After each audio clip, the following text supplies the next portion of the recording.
Amasta let out a quiet laugh but remained silent.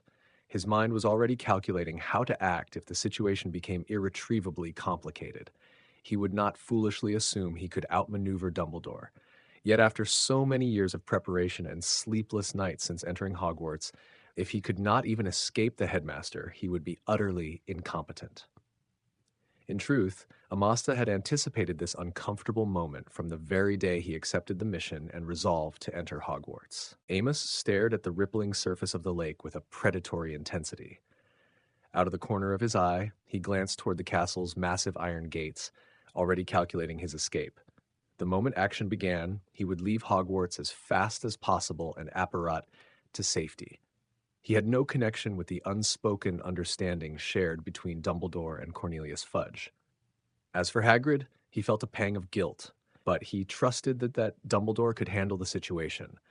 If all else failed, once he handed over his mission to Carcus Flea, he could just make a trip to Azkaban. Still, the fact that he wouldn't have a proper chance to bid farewell to Professor Snape, Hermione, and Harry left him with a faint sense of regret. The layered waves of the lake crashed against the shore. Dumbledore shook the tiny droplets clinging to his silver beard. Having sensed the hostility emanating from Amos, his expression looked even more helpless. His brows furrowed as he seemed to weigh how to resolve the tension before him. Amos. After a pause, Dumbledore's expression brightened. He had seemingly made a decision. Quietly, he called Amos's name and pulled a pouch of money from his robes, presenting it in front of him. It didn't resemble the funds Dumbledore had allocated at the start of the term. It seemed more personal. "What's this supposed to mean, Headmaster Dumbledore?" Amos narrowed his eyes, glanced at the pouch, then shifted his gaze to meet Dumbledore's faintly smiling eyes. "Since you couldn't award me a special merit medal, did you replace it with galleons instead?" "Not at all, Amos." Dumbledore's silver hair and beard reflected the pure moonlight, giving him an almost radiant aura. Mimicking Amos's earlier playful gesture, he twinkled his deep blue eyes. "Actually," I hadn't planned on saying this. Amos's brow arched in curiosity as Dumbledore spoke in a cheerful tone. "This isn't some special merit reward, Mr. Golden Viper. This is the payment for the task you accepted." Chapter 91, Everything, Part 2. Subscribe, please! Not far from the lake's edge, two heads suddenly surfaced, mermaids who had coincidentally risen for air. They noticed Dumbledore standing on the shore. Before they could swim over to greet him, a sharp, frigid aura swept across the lake, freezing the mermaids mid-motion. They could neither dive nor swim, petrified. "Is Carcus Flea and his entire family still alive?" Amos's eyes sharpened, narrowing as he regarded Dumbledore. Gone was the gentle, respectful demeanor. In this instant, he was the feared Golden Viper of the underground alleys. "Of course the Flea family is alive, Amos," Dumbledore replied calmly, even as Amos, radiating a cold menace, kept his hands tucked in his sleeves and hovered close. His expression never wavered. Dumbledore's beard trembled slightly as he spoke. "If you had read the Prophet at the end of January, you would know they are not only safe, but celebrating a remarkable event. Carcus Flea's sister, Adeline Flea, has been appointed head of the Department for Strange Magical Infections at St. Mungo's. Truly, she has earned it. During her Hogwarts years, she dreamed of one day excelling as a healer." "That's enough, Headmaster Dumbledore." Amos closed his eyes, taking a moment to steady his somewhat rapid breathing. "Remarkable indeed. I never even for a second imagined you could dissolve the binding of an unbreakable vow. Magic must obey rules, Amos. You understand this. The stronger the spell, the stricter its constraints." Dumbledore smiled faintly. "The unbreakable vow binds the wizard's soul as collateral. I am not as powerful as you imagine. I cannot simply undo it at will." "So that means—" Amos kept his eyes closed, still facing the black lake. No one knew that the color had faded from his gaze, returning to its natural brown. Dumbledore's words made his brow twitch slightly. "You knew early on that the Golden Viper was Amostar Brain, didn't you? How did you know? Do you really need to ask?" Dumbledore did not deny it. Holding the pouch seemed foolish and tiring, so he withdrew his hand entirely. At no point did he draw his wand. Ha! The instant Amos opened his eyes, a sudden gust swept through, bending the main trunks of the willow trees along the shore. The small patch of lake in front of them visibly rippled. The terrified mermaids rolled their eyes and floated helplessly with the growing waves. Amos's brown eyes were ice cold and unwavering. A faint smirk curved his lips as the defiant aura surrounding him seemed almost too much for even Dumbledore's boundless patience to contain. Remus Lupin, isn't it? Amasta's voice was sharp and cold. Out of all the werewolves, I spared only him. He promised he wouldn't reveal my true identity to anyone, so I momentarily softened and let him go. Looking back now, it seems I may have made a grave mistake. 3 years ago, when Amasta had only recently begun operating in the underground world, his swift and clean execution of a series of assignments had earned him a growing reputation and some wealth. One day, while handling some valuable antiques he had unexpectedly acquired during a transaction, a group of greedy werewolves under Fenrir Greyback came after him. It was Amasta's first real fight in the underground world. The battle was fierce. 7 or 8 werewolves ended up impaled against a rocky wall, dead. They fought from underground all the way up to the surface, culminating in a final showdown at the small plaza near the underground entrance in front of the statue of Merlin. Amasta emerged victorious, but he had made a critical error. Like most in the underground world at the time, he had been using only a simple mask to conceal his face, without any magical protection. In the intensity of battle, one werewolf's claw tore his mask, revealing his true face. All the werewolves who saw him that day died gruesomely on the spot, except for one, Remus Lupin. Amasta spared the exhausted-looking werewolf for 2 reasons. First, throughout the battle, Lupin hadn't cast a single curse, merely defending himself passively. He seemed coerced by the other werewolves into participating in their despicable deeds, rather than acting on his own volition. Second, as one werewolf screamed in its dying moments, calling out Lupin's name in desperate hope for rescue, it triggered the faint memory Amasta still possessed. He recalled that Remus Lupin was a significant figure in some greater narrative. To avoid catastrophic consequences, Amasta let him live. If it had been the more experienced, meticulous Amasta of today, even if he chose to spare Lupin again, he would have made him sign an unbreakable oath, like he did with Cacus. But back then, fresh from school and venturing freely into the darker corners of the wizarding world, his experience was insufficient, leaving a hidden risk. That mistake was, in a way, fortunate, Dumbledore said, nodding solemnly. Had you made the correct choice that day, Amasta, I'm afraid I would have had to tell Severus that if he wanted to see you, he would have to visit you in Azkaban. Do you think him nobler than that pack of werewolves, Dumbledore? Amasta's voice dripped with sarcasm, eerily reminiscent of Professor Snape, his gaze mocking and challenging. Do you know how many robberies and attacks Remus Lupin secretly participated in with those werewolves, Dumbledore? If I'm destined for Azkaban, then so is he. That was never truly Lupin's intention, Amasta. Dumbledore's voice softened, weary. We both understand that our magical world is riddled with prejudice and discrimination. Remus, like anyone else, was born a normal wizard, but a childhood misfortune forced him to confront a tragic fate. He had to survive, yet the werewolf behavior code and the half-blood treatment guidelines left him nearly powerless in the magical world. Out of necessity and threat, he mingled with Greyback and his pack. As I said, Amasta, it was never his true intention. He consistently refused to harm others, and his conscience has always been tormented. So then, Dumbledore? Amasta sneered. He's innocent? The complexity and cruelty of reality and human nature were mountains even Dumbledore could not scale. He could not change people's biases, for even prejudice arises from a distorted sense of rightness, grounded in reality. Even if he resolved to overthrow the ministry, it would not be simple. Amasta's eyes followed the silent Dumbledore. He let out a quiet, contemptuous snort. The wind stilled, and the lake's surface settled into an abyssal black, as if Amasta had merged with the darkness itself.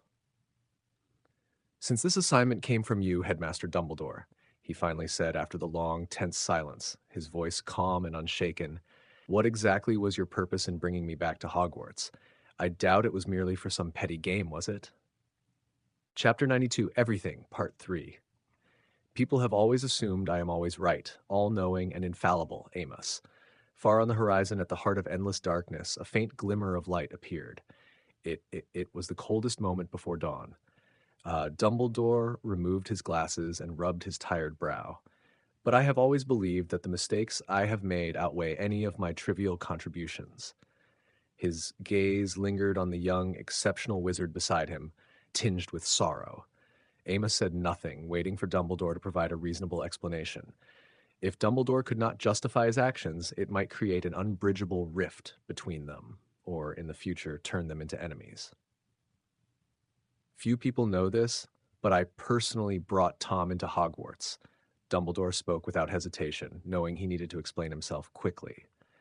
When I first met him at the orphanage, his natural arrogance and cruelty, combined with his extraordinary magical talent, unsettled me. But I assure you, Amos, I never imagined that this pitiable little boy would one day commit such unforgivable acts. Voldemort also grew up in an orphanage? Amos's eyelids flickered. He seemed to grasp Dumbledore's meaning. To all the professors, he was a polite, quiet, knowledge-hungry boy. Handsome, exceptionally gifted, refined. From the moment he entered Hogwarts until he graduated, including Armando Dippet, the headmaster at the time, everyone believed his future would be boundless. A tragic childhood, immense magical talent, and a master of concealment. Amos let out an ambiguous, bitter chuckle. In many ways, he could see himself reflected in Voldemort's early years. No wonder Dumbledore had kept such a close watch on him since that Christmas night in fifth year. I think you understand now, Amos. Dumbledore's tone was heavy with sadness. I have always feared history repeating itself, yet I knew I could not make your choices for you. Since you left Hogwarts, I have been caught in a dilemma. On one hand, I wanted you within my sight. On the other, I knew you are a wizard with your own mind. Had I interfered too much through Severus, perhaps in a few years, Voldemort's past might have become your future. Honestly, I have not hesitated like this for many years, Amos. I have tried to convince myself, observing you over time, that you are fundamentally different from Tom. Your heart holds love. You do not crave power, prestige, or fearsome reputation. Yet I still could not completely relax. History has shown that when it comes to critical decisions, I often err gravely. Given my age, I fear I may no longer have the chance to correct my mistakes. In truth, deep down, Amos had always respected Dumbledore. This living legend of the modern wizarding world had already reached the pinnacle of magical achievement, yet for decades he had never known a truly carefree day, tirelessly applying his wisdom to safeguard the peace and stability of the magical world. Amos knew he himself did not possess such magnanimity. I do not wish to deceive you, Amos. The letter from Remus describing your conflicts with Greyback's pack and inquiring about your origins only deepened my concern. I am terrified of the worst possibilities occurring within you, things I never want to see. I have my principles, Dumbledore. Amos understood Dumbledore's worry. Yet being the one under scrutiny, he could not hide his helplessness. You refuse any assignments targeting wizards or muggles, correct? Dumbledore shook his beard and gazed at Amos, whose brow furrowed sharply. He sighed. Do not blame Carcass Flea, Amos. It was I who first sought his help to monitor your underground activities. Your rule made me understand that you genuinely strive not to harm innocent life. It also gave me patience, patience to respect your choices. Then why, Dumbledore, are you now scheming to bring me back to Hogwarts? The cold night breeze softened slightly, but Amos's thoughts grew increasingly complex. Was all this just so you could pull off such an absurd stunt to get yourself back to Hogwarts, afraid you'd sink too far into darkness? Amasta didn't know whether to resent Dumbledore or be grateful for his actions. Perhaps you believe you've always been able to uphold your principles, Amasta? Dumbledore's gaze regained its sharp wisdom, his deep blue eyes reflecting over a century of life experience. But I fear that if you continue this way, darkness will inevitably consume you. How long has it been since you stood in the light, among others, basking in the sun? Above, a faint streak of golden-pink light tore through the night sky, catching in Amasta's slightly bewildered violet eyes. Amid the gentle rustle of the forest, Dumbledore's voice carried a heartfelt plea. He hoped Amasta would stay at Hogwarts, continue teaching, and even if reluctantly, embrace a life that didn't swing perpetually between light and shadow, for eventually, the darkness would claim him if he persisted. The long night would pass, yet it had already etched an indelible impression in many hearts. Murmurs began to ripple through the castle. Guinea had been saved, and the Chamber of Secrets had been sealed.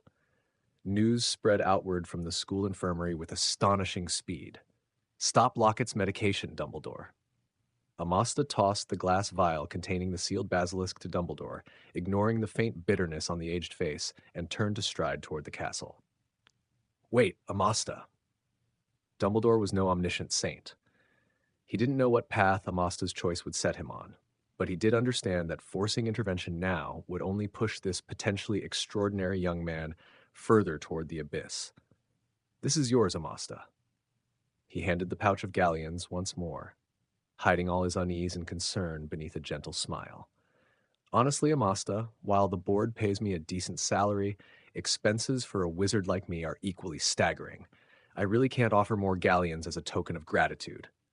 You think I'm the kind of person who only cares about money, Dumbledore?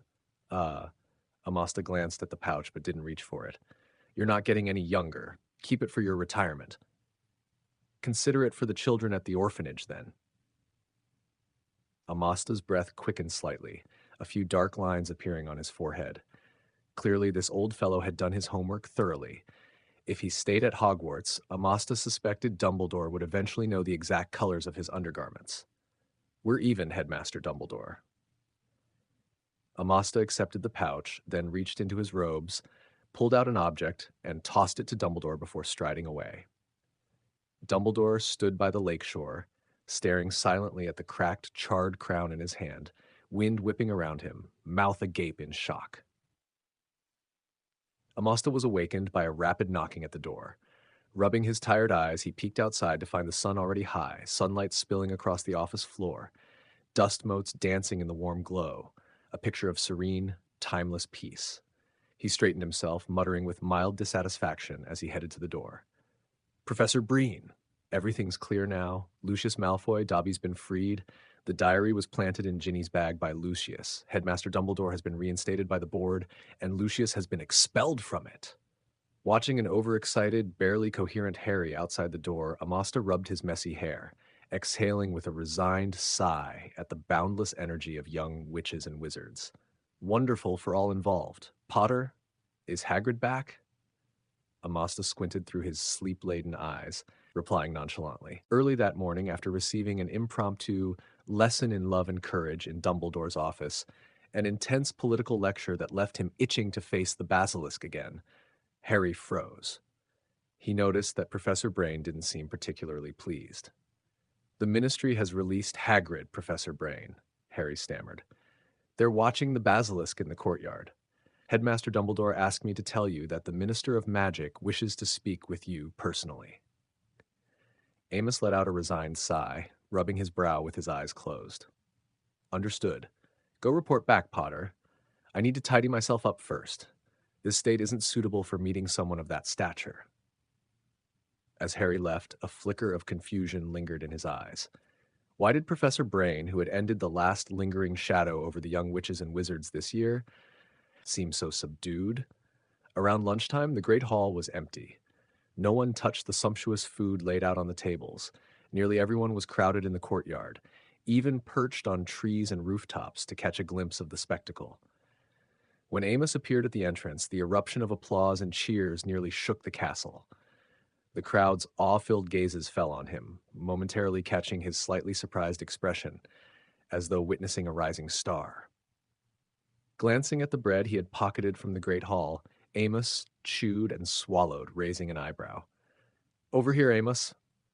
Professor McGonagall, in the crowd's center, stood on tiptoe, waving her arms, her eyes glistening with tears as she sniffled. The crowd automatically parted. Amos noticed Dumbledore and the other professors gathered around a cage containing the basilisk, subdued personally by Dumbledore. As he walked through the crowd, the Weasley twins shouted their thanks. You saved Ginny and Ron, Professor. We can't thank you enough. To be honest, Fred and George had never spoken so earnestly to anyone.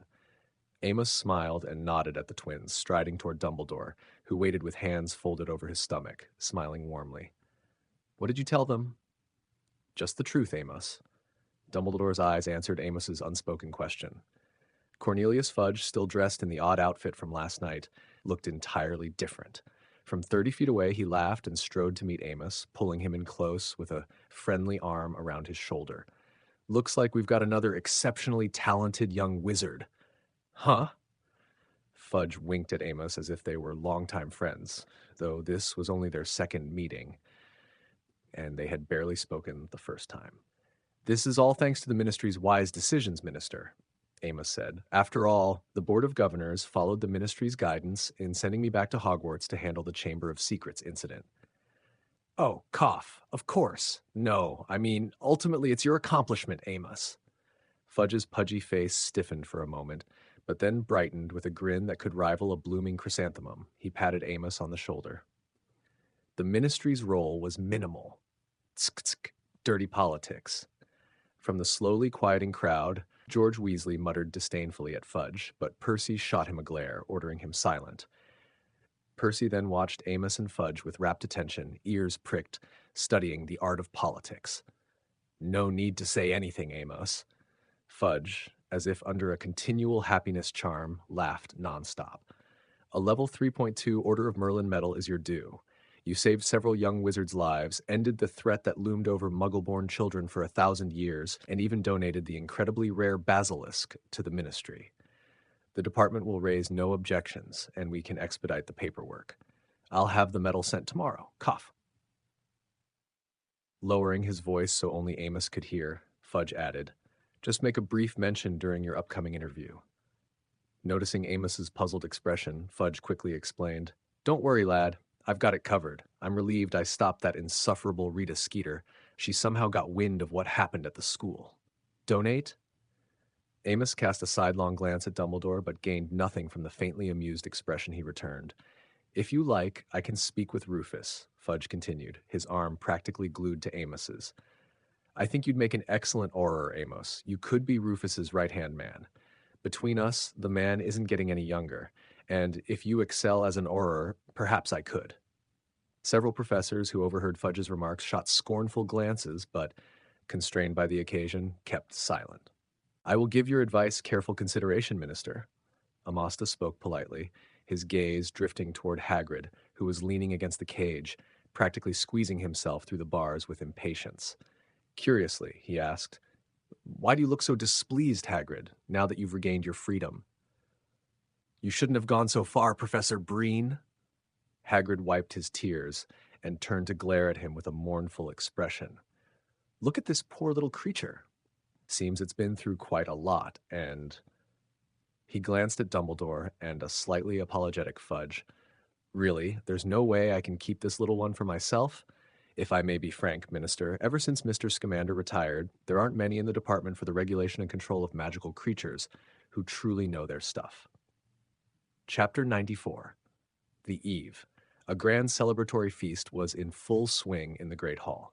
The original 4 parallel long tables had been rearranged into a square, and the house elves had spared no effort.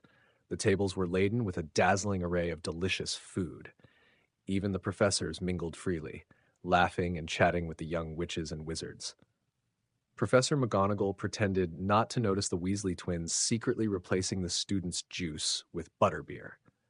Snape appeared to be consoling a sullen-looking Draco, and when the mood struck, Flitwick and Sprout even performed a waltz amid the general commotion. Actually, I noticed something was off with that bathroom earlier. Gilderoy Lockhart, absent for 2 months, appeared against Madame Pomfrey's advice. His face was pale, and he leaned heavily on a table just to stand, but he tried to match his smile to the sparkling ceiling above. "But I still believe that bursting into a girl's bathroom is hardly the behavior of a gentleman." He actually dared to say that. Harry's face turned green with anger at Lockhart's self-aggrandizing words, while Dean made a disgusted expression beside him. Where did Professor Breen go? Hermione's eyes searched anxiously for the young, slight figure, disappointed by Lockhart's antics. "He left midway with Headmaster Dumbledore," Neville answered. Harry and Hermione exchanged a brief, disheartened glance. After a short discussion, they took some food and left the Great Hall, heading to the hospital wing to check on Ron. On the 8th floor, Amostar led Dumbledore to a smooth door embedded in the wall, opposite a tapestry depicting a giant striking Barnabas. "At that time, I often practiced magic or brewed potions in secluded classrooms. Starting from the second half of 5th year, Both you and Professor Snape began keeping a closer watch on me. Once, Professor Snape seemed to sense the potions I was carrying, though he didn't say anything directly. Out of caution, I wanted a safe place to store my potions. While wandering nearby, I accidentally discovered this extraordinary room. Crick! The room was as large as a chapel. The surrounding scenery resembled a city, its high walls composed of countless items once hidden by students long gone. Most of it was junk, expired potions, rotting or moldy food, collapsed bookshelves and boxes, old textbooks. Amasta led Dumbledore deeper into this labyrinth of discarded items, eventually arriving at a bubbling old cabinet. Atop the cabinet sat a bust of a wizard with a freckled face, his worn grayish wig marked with a distinct circular indentation. Here it is. Amasta lifted his chin, speaking to the solemn-looking Dumbledore. Dumbledore held the cracked crown Amasta had given him last night. He cast a brief glance at the bust before turning his attention to the room itself. Indeed, a clever place to hide things. I can probably guess when Tom stashed the crown here. Dumbledore murmured, "Honestly, Amos, you've done me a tremendous favor. For years I've suspected that Voldemort had split his soul more than once, and I had no proof. Yet in a single day, you confirmed two of the long-standing doubts I've carried in my heart." Despite his words, Dumbledore showed no relief. His shoulders were slightly hunched, and the weight of some invisible burden seemed to press his brow downward. Amos understood why Dumbledore looked this way. It was indeed a headache-inducing problem. To destroy Voldemort, one had to first destroy his Horcruxes. But who knew how many times this madman had split his soul? Theoretically, there's no limit to the number of soul fragments. As long as a shattered soul can sustain the body, splitting it dozens or even hundreds of times wouldn't be a problem. But in reality, a human soul isn't infinitely resilient, like a sheet of paper that can only be folded a few times before it becomes unworkable. So, Amos ignored Dumbledore's pensive frown and strode toward the exit. "If you truly think my contribution was trivial, Headmaster Dumbledore, then I'd appreciate it if you didn't keep a constant eye on me afterward. That would be extremely distressing." Meanwhile, thanks to Fawkes's tears and Madame Pomfrey's expert care, Ron's arm, torn by the basilisk's fangs and wrapped like a mummy, was finally movable. He leaned on his pillow, fuming as Harry recounted Lockhart's arrogant self-praise. "Can you believe him, Harry?" Ron huffed. "Without you, Harry, even if Hogwarts collapsed tomorrow, he'd never have found the entrance to the chamber. And what about Peeves? Didn't he get his just desserts?" "The Ministry can't lock a ghost in Azkaban, Ron," Hermione finally spoke up, her voice rational after a bit of rest. "Professor Brain also believes judging a ghost would be ridiculous and cruel. I don't see what's cruel about it." Ron wrinkled his nose and glanced toward Ginny, who lay slumped on a nearby bed after downing a large cup of sleeping draught chocolate milk. Her body rose and fell gently with deep sleep. The morning's memory of their parents anxiously hovering by her bedside still haunted Ron. "Speaking of Professor Brain," Ron continued, "he's decided to leave, hasn't he?" Hearing that, Hermione's mood sank again, and even Harry let out a long, troubled sigh. "Anyway, that's what Headmaster Dumbledore told me. He said Professor Brain has fulfilled his duties and will soon be leaving the school." "That's really terrible," Ron muttered. He tried to fold his arms but forgot about his injured right arm. Tugging at the wound, he grimaced in pain. "Mum even wanted me to invite Professor Brain over this summer, and Dad said he practically saved our whole family. Thinking about it, he really has. He saved Bill and Charlie at school, and now he's rescued Ginny and me from the hand of the mysterious one in the basilisk. It's impossible to repay him fully." "I didn't save you for gratitude, Mr. Weasley." Amos entered with a bright smile, striding confidently toward the three astonished young wizards. "How are you feeling, Mr. Weasley?" "Oh, much better, Professor Brain," Ron replied shyly, cheeks flushed, trying to lift his arm as he spoke. Seeing Ron in good spirits, Amos nodded with satisfaction. He sat on the adjacent sickbed and smiled at all three of them. "In fact, I have some gifts for you." Chapter 95. The Gifts. "A gift?" The three of them exclaimed in unison, exchanging bewildered glances. None of them understood why Professor Breen would suddenly present them with gifts. "On one hand, it is a reward for your courage in facing the memories of the Basilisk and Voldemort," Amasta explained with a warm smile. and on the other, a token of my gratitude. Harry noticed something sharp. Since last night, Professor Breen had started calling Voldemort by his real name. Before, he had always used terms like the Dark Lord or the one who must not be named. Truthfully, aside from the three of them, or Dumbledore, Harry had only ever heard the name from Hagrid once. All other wizards would shriek in terror at the mere mention of Voldemort. Yet for some reason, Harry was not surprised. It was as if he had long known that Professor Breen was the type of wizard who would not tremble before Voldemort. After all, this was a wizard who, back in fifth year, had already harbored the audacious ambition to one day surpass Headmaster Dumbledore, Harry reminded himself. If it hadn't been for you three opening the chamber first, I would have spent a great deal of effort locating it. In that case, Ginny might have suffered greatly. Dumbledore has decided to announce your efforts at the end of term feast and to present each of you with a special award for your contributions. Amasta noticed that the three showed no particular surprise. Clearly, Dumbledore had already informed them of everything. Now then, Amasta reached into his pocket and pulled out a broken wand. My wand, Ron blurted in shock. Yes, Mr. Weasley, I found it amidst a pile of rubble. Clearly you had lost it. Unfortunately, it is completely destroyed. Even I cannot restore it. Seeing Ron hold the wand, both pained and conflicted, Amasta smiled faintly.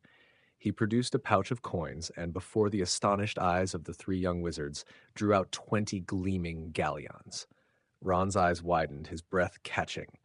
He could guess that the money was for him, but he could scarcely believe it. To be honest, he had rarely ever seen 20 galleons in his life, let alone held them. This should be enough for you to buy a new wand, Mr. Weasley. Don't refuse. It is a reward for your bravery. Ron took the large handful of coins with trembling hands. Before he could think of how to thank him, Professor Breen handed him another, slightly larger coin, a silver one engraved with a detailed, full-body statue of Merlin. This is a commemorative coin issued by the International Confederation of Wizards to celebrate the 100th anniversary of the Statute of Secrecy. Mr. Weasley, I came across it by chance and purchased it. It carries some value. Your father, Arthur Weasley, drafted the Muggle Protection Act, and I thought this might hold a special meaning for you. Amasta smiled warmly at Ron, who now looked utterly flustered. But I hope you will keep it rather than sell it for money. I swear it, Professor Breen. Finally coming to his senses, Ron accepted the coin, which still carried a faint warmth. His voice trembled with excitement. I'll take this to my grave. Amasta's eyes crinkled with a deep, fond smile as he watched Ron treasure the coin. Then he turned his gaze to Hermione. Of all of them, Hermione would likely feel the most saddened by his departure. Professor Breen's words on life and solitude had left a strong impression on her. Though her age limited her understanding, she had been moved.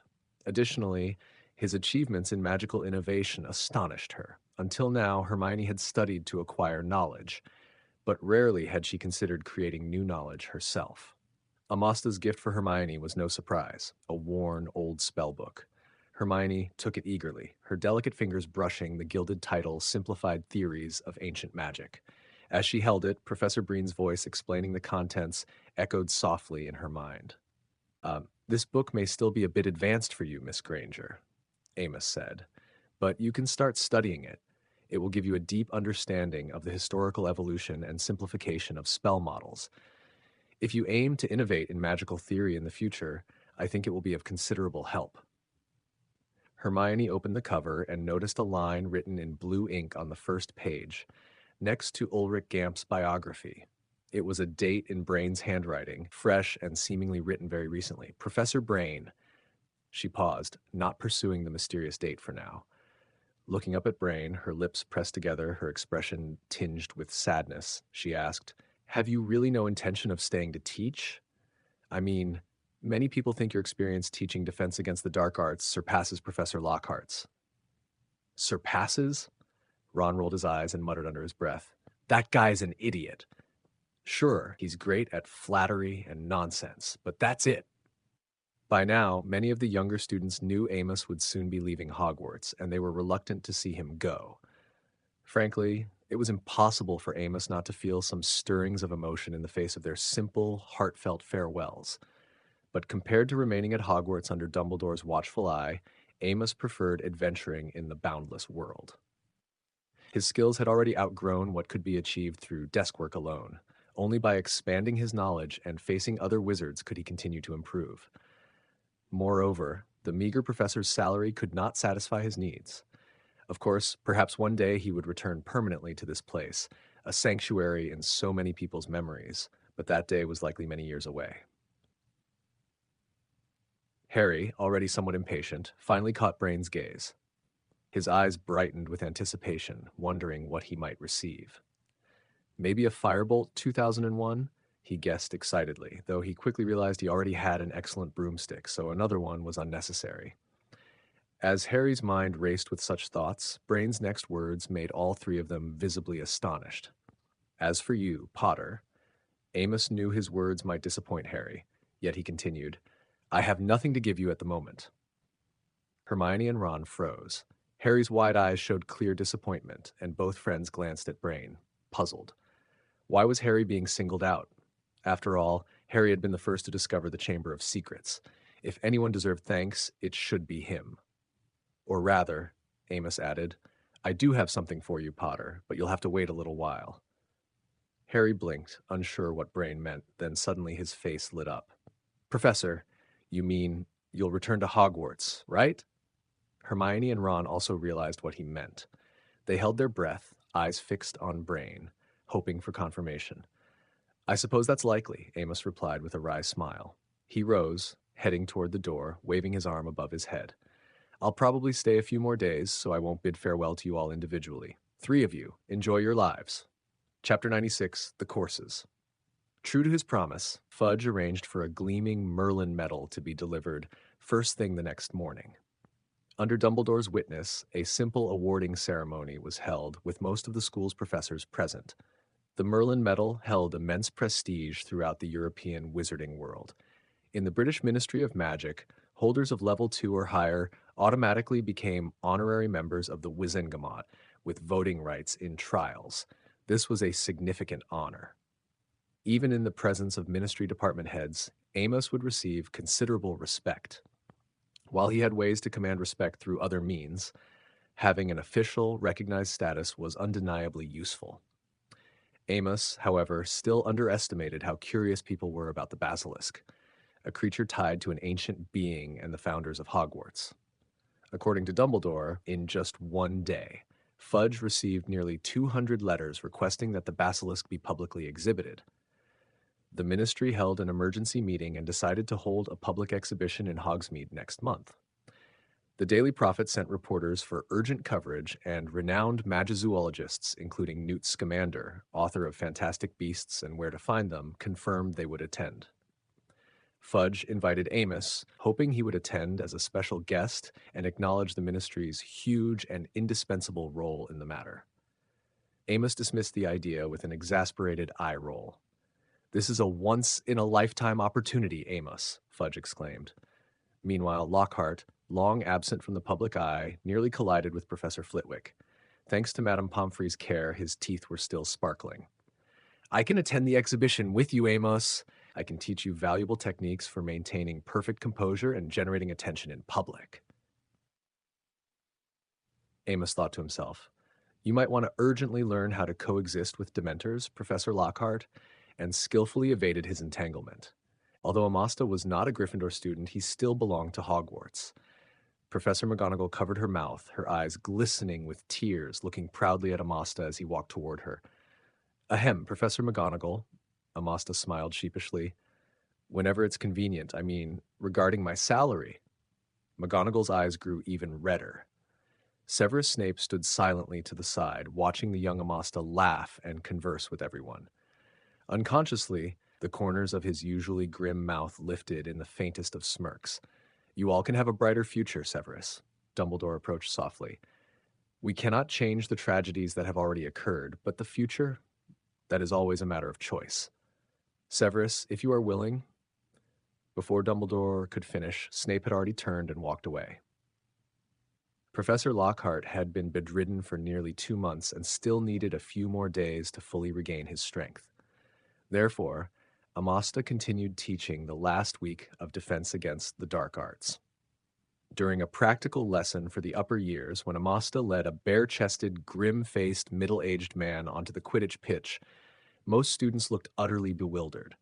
A few upper-year Hufflepuff girls, however, couldn't hide their fascination with the man's strong chest, giggling dreamily. What happened next could only be described as utterly horrific. As the middle-aged man transformed before their eyes, revealing a terrifying wolf's head, bared fangs, and letting out a violent, blood-curdling snarl, nearly half the upper-year students froze in shock on the grass. Those who could move scrambled desperately in all directions, fleeing for their lives. "Hey! Everyone back here, little ones. I already showed you in class how to handle this. All right, maybe you can face it together. Just bring him down, and I'll tell Professor Lockhart that for your Defense Against the Dark Arts final, you can all get outstanding."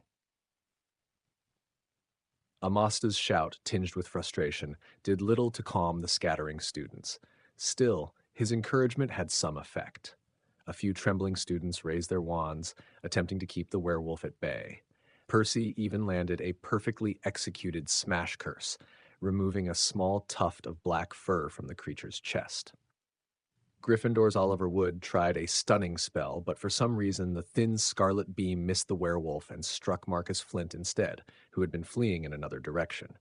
Whether this counted as poetic justice was anyone's guess. "I told you," Amasta sighed. "A werewolf's fur is among the most magically resistant of any magical creature. Spells cast by young wizards rarely have an effect, and a werewolf in transformation struggles to maintain rational thought. When facing one, traps and transfiguration are far more effective." "We're not you, Professor Breen," Penelope said plaintively. "Dealing with boggarts is more our speed." "Oh, that sort of thing is just child's play." Amasta wrinkled his nose in displeasure. "You should aim higher, Miss Cravat." "But," Percy panted, defending his girlfriend, "we are just young wizards, Professor." In the end, none of the upper year students could inflict any significant harm on the werewolf created from Amasta's chair. Truthfully, this disappointed him. If these students, safely protected in school, couldn't handle a real threat, how would they fare in the wider wizarding world, unprepared and exposed? Yet over the 2 months of teaching, Amasta had discovered many talented young wizards. Harry's reflexes and keen instincts for danger were exceptional. Hermione's thirst for knowledge and competitive drive promised great future accomplishments. The Gryffindor twins impressed with their creativity, Ginny with her quick reactions, and Neville revealed latent potential under pressure. There were others too: Cedric from Hufflepuff, Luna Lovegood from Ravenclaw, Slytherin's Blaise Zabini and Theodore Nott, and even Draco had his strengths, but sadly, almost all of them bore significant flaws. From Amasta's perspective, barring unforeseen circumstances, they could become competent wizards. But to reach the level of top-tier power, rivaling himself or Snape, likely none of them. But then again, everyone has their own vision for the future. Take the Weasley twins, for example. They clearly hope to make their mark with their joke products. Not everyone is like Amos, who, from the very first day he realized the existence of the magical world, resolved to become a powerful wizard. To know in your heart what kind of wizard you hope to become, and to keep striving steadily in that direction, that is enough. Late on Friday night, Amos stood in his empty office, smiling as he murmured the words to himself. Then he lifted his travel bag and closed the office door behind him. Chapter 97, Departure. "Do you remember that night I returned to Hogwarts? It was you who welcomed me here, Professor." Snow had sealed the sky when he arrived. Now he left bathed in starlight. Amos paused, glancing at Snape standing beneath the centuries-old boar statue by the Hogwarts iron gates, a faint smile on his lips. "And otherwise." Snape straightened, sneering. "Did you expect someone to throw you a grand farewell banquet, Amos?" Amos only smiled in reply. Beneath the radiant stars, the two of them faced the refreshing evening breeze, gazing at the castle perched atop the hill. From the edge of the forbidden forest, Hagrid's hut glowed steadily, the vast grounds stretching out before them. A gentle wind rustled through the towering goalposts, producing a cheerful hum. For a fleeting moment, Amos felt he could glimpse something eternal. "You've always been working for Dumbledore?" Expecting Snape, ever the reserved enigma, to stay silent, Amos asked first. But his question was unusual. Since Voldemort's fall, Snape had remained Hogwarts' potions master, and in theory, he had indeed been acting on Dumbledore's behalf. Yet Snape clearly knew Amos's question was deeper than that.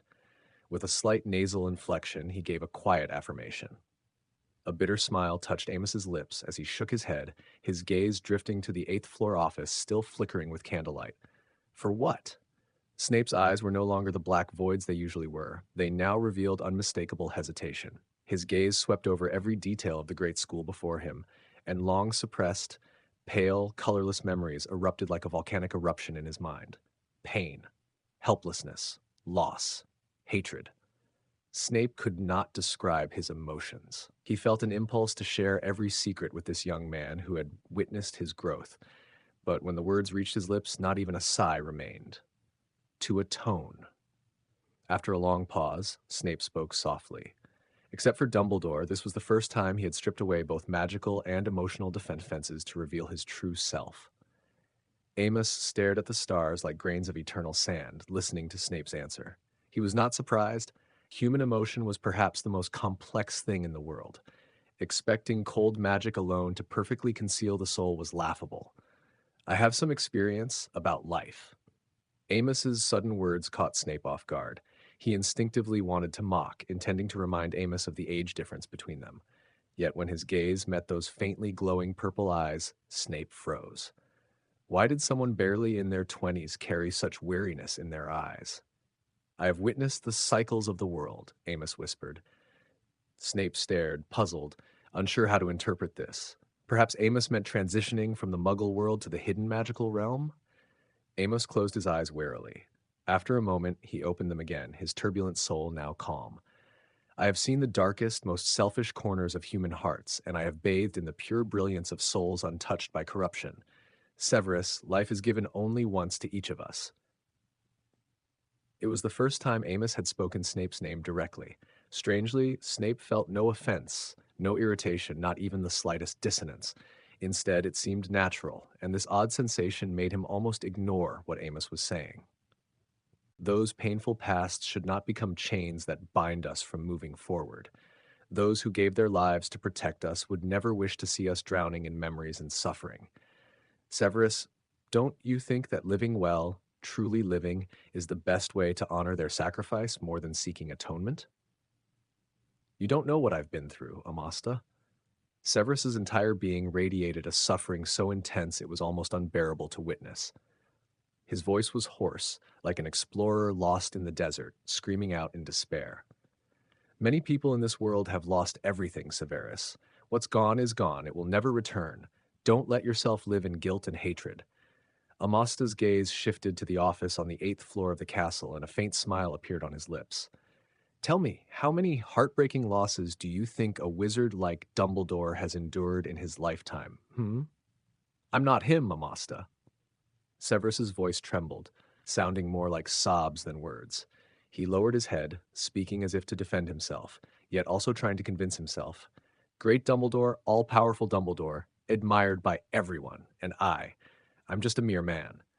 Sometimes Amasta found Dumbledore's presence overwhelmingly frustrating. On one hand, he respected Dumbledore's indelible contributions to the peace and stability of the European wizarding world. On the other, he felt Dumbledore loomed like a mountain over every wizard of his generation, making it difficult for anyone to dare think beyond their limits. In a way, Dumbledore's very existence seemed to constrain the development of the magical world. Take Severus, for example. Privately, he often expressed his contempt openly, showing defiance before Dumbledore. Yet when confronting his inner self instinctively, he still considered Dumbledore as an unassailable figure, both in magical power and wisdom. Rome wasn't built in a day. Amasta did not naively believe he could persuade Severus to let go of 20 years of obsession. He only hoped to plant a seed in this man, one who deserved love and the world's embrace. One day, under the right circumstances, that seed would take root, sprout, and bear sweet, fragrant fruit. Then, let's leave it at that for now, Professor Snape. The heavy, dusk-like aura surrounding Amasta dissipated. Once again, he was the young, gifted wizard of both strength and charm, full of boundless dreams for the future. Severus knew the conversation was coming to an end. Slowly, painfully, he began regaining control over his mind. He hesitated, lips trembling, wanting to say some words of farewell. Yet sentimentality was clearly not his forte, not like potion making, and before he could formulate a proper goodbye, Amasta opened his travel trunk and pulled out a thick stack of parchment, placing it before him. A little dirt on Gilderoy Lockhart that I happened to uncover. Watching Severus scrutinize the documents, his brow furrowing higher with each page, Amasta's tone grew lighter, a small smile playing at the corners of his mouth. I hope you wait until the students finish their finals before reporting this to Dumbledore. Or, if you prefer, you could hand it directly to the Ministry. It won't be a problem. Clang! The great iron gates of Hogwarts shut with a resonant metallic slam. The evening wind sang, and the journey began and ended in solitude. Farewell, Professor Snape. I wish you a happy life. Amasta waved from a distance and strode forward, leaving without hesitation, disappearing into the boundless darkness. P.S. Farewell, Hogwarts. Chapter 98, Daily Life, Part 1. On a starless night, only a full, brilliant moon hung high among the branches. The raging waves, driven by fierce winds, crashed against the cliffs with the force of 1,000 tons, their thunderous roar seizing the soul, but even this could not suppress the deadly tension lingering in the air of the vast palm grove not far from the shore. Whoosh, whoosh, whoosh. Several streaks of red light, accompanied by piercing, wailing screams that tore through the calm of the night, turning the darkness into a churning storm. Damn it, Aurors! We've been ambushed! Within the forest, 7 or 8 black-robed wizards immediately fell into disarray. At the front of the group, a tall wizard shouted furiously. From behind the scattered palms, more than 20 Aurors from the British Ministry of Magic emerged. In command was Dillix, who, observing the panicked dark wizards, broke into a satisfied grin. If any of you are willing to surrender, you scum, the Wizengamot may show mercy. You'll have enough time to bid farewell to your loved ones before being locked away in Azkaban. Crack. The area had already been sealed with an anti-apparition charm. Escape by teleportation was impossible. In the chaos, one wizard suddenly became a ghostly silhouette and shot into the sky, vanishing into the unfathomable night. His disappearance enraged the trapped dark wizards, and the Aurors, led by Dellix, tensed as their expressions darkened. Kingsley Robards, take a team to the left. Savage, Tonks, you go right. Let's send these despicable smugglers to prison. The battle erupted instantly. Explosions turned the palm grove into a sea of fire. The ground shook, the night trembled, and scorching air carried the screams of spellfire, cutting through space, and the agonized cries of wizards. The trained Aurors coordinated seamlessly, steadily encroaching on the dark wizard's space. Yet these cruel opponents were no pushovers. They fought individually, unafraid to use deadly magic. The standoff continued. Neither side could gain the upper hand. High above, 1 mile off the ground, the Gold Viper watched the battlefield below with a cold, calculating gaze, lost in thought. 2 months earlier, an Egyptian expedition team had uncovered a large trove of precious artifacts and alchemical items dating to the 11th dynasty inside a pyramid. The supposedly illustrious but secretly rotten British pureblood families caught wind of the discovery. Through Cacus Flea, they issued contracts to intercept the artifacts. Because the route spanned multiple countries and the collection was large, a massive transport team was formed. The Gold Vipers group traveled from the Egyptian coastal city of Sidi Bailani into the Mediterranean. While making preparations in Heraklion, Crete, they clashed violently with pursuing Egyptian ministry Aurors. They then crossed the Mediterranean, entering the Tyrrhenian Sea via the Tunisian Strait. To avoid alerting the magical authorities along the route, they traveled along the coast. The original plan had been to bypass all countries, entering the Atlantic via the Strait of Gibraltar, then sailing through the Bay of Biscay straight to London. However, the long journey exhausted most of them. Several had burned multiple broomsticks, and by the time they reached the Bay of Lyon in Montpellier, most of the team decided to traverse France and cross the English Channel to London, effectively halving the journey. The journey through France went smoothly. Even the Gold Viper thought the European magical authorities hadn't been informed by the Egyptian ministry. But soon after entering England, the group was intercepted. Presumably, the French ministry had already learned enough to realize that these formidable bandits weren't targeting France, leaving them unbothered. Boom! A deafening roar drowned out all battlefield noise. The towering wizard Thanatos Hod raised his wand. An ominous, powerful magic swirled within the clear crystal atop it. You despicable traitors, are you ready to face the punishment of death? As Thanatos finished, the sand beneath everyone trembled violently. Before shocked eyes, a massive fissure split the ground, spouting a stench like hell itself. Crack! From the unfathomable darkness, a bone-white hand suddenly shot out, clutching the edge of the chasm. What kind of monster is that? Newly minted Aurora Tonks, barely 2 years of experience, turned pale, her hair shifting colors like a flickering lantern as she muttered to herself in terror. Looks like. The Aurors instinctively gathered from the chaotic battlefield, all staring wide-eyed at the towering skeleton before them, 20 feet high, with eye sockets ablaze with twin black flames, and a form terrifying enough to make anyone hesitate. Kinsley panted heavily. It should be a fire dragon skeleton. I'm not an expert in this field, so I can't tell the exact breed. Truly a group of utterly vile creatures. With just this magic. Durlix snapped back from his shock, glaring at Thanatos, his eyes burning with rage. You're lucky you're not sentenced to 10 years in Azkaban for this. The battle escalated. This time, the underworld forces had the upper hand. They took cover behind the massive bone dragon, firing spells through gaps in its ribcage. The Aurors were driven up a slope by the roaring skeletal dragon, and it seemed as though defeat was inevitable. Whoosh! At that moment, a wizard with tawny brown hair streaked with gray, eyes sharp like a hunting lion, dispelled his illusion and appeared near the battlefield. His wand tip flared with brilliant fire, and the massive fire dragon skeleton shattered into jagged bones midair, raining down across the ground with a thunderous crash. Thanatos spat blood violently, collapsing to the ground in disbelief. His trembling fingers pointed at the sudden wizard, lips quivering as if to speak, but no words came. I told you all. Rufus Scrimgeour glanced back at his slightly embarrassed subordinates atop the slope, his voice cutting and commanding. Do not be fooled by the false strength of these scum. See through your enemy's illusions. The famous head of the Auror office, Rufus Scrimgeour, had arrived on the battlefield, shattering its fragile balance. Aurors struck down dark wizards one after another until only Thanatos remained, dodging spells in a storm of magic. His fate, it seemed, was sealed. Golden Viper. Blasted by one of Scrimgeour's spells, Thanatos tumbled across the scorched sand before finally coming to a halt.